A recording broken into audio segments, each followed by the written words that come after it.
হে everyone, আসসালামু আলাইকুম। আমি আজকে আপনাদের দেখাবো কিভাবে জাহাজের ইঞ্জিন রুম লগবুকে অক্সিলারি মেশিনারি রেকর্ড আপডেট করতে হয়। এখন সময় বাজে 2টা 16 মিনিট। আমি অলরেডি আমাদের রানিং জেনারেটরের প্যানেল থেকে রিডিংগুলো রেকর্ড করে নিয়েছি। এখন এটা শুধু লগবুকে এন্ট্রি করব।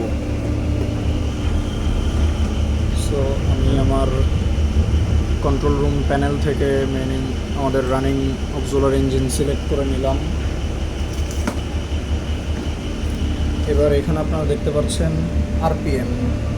আমি এখান থেকে দেখব আরপিএম 1502। সো আরপিএমটা আমি লিখে নিয়েছি। তারপর এখানে দেখতে পাচ্ছেন লুব অয়েল প্রেশার 496। সো এটা আমি লিখে ফেললাম। তারপর আমি দেখব কুলেন্ট টেম্পারেচার 83.1। আমি সেটা এখানে লিখব। তারপর আছে ফুয়েল অয়েল প্রেশার, যেহেতু এখানে নাই আমি সেটা এখানে খুঁজব। Fuel oil pressure 104। Boost pressure 38।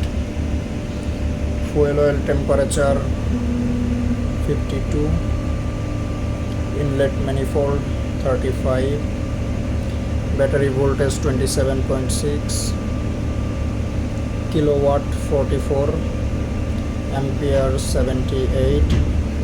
Voltage 415। H Z 50। Lube oil temperature 89 degree Celsius. Engine load এখন 37%। Fuel oil consumption 13.50 litre per hour এবং রানিং আওয়ার্স 4। সো আমাদের রেকর্ড আপডেট হয়ে গেল। Okay, thank you.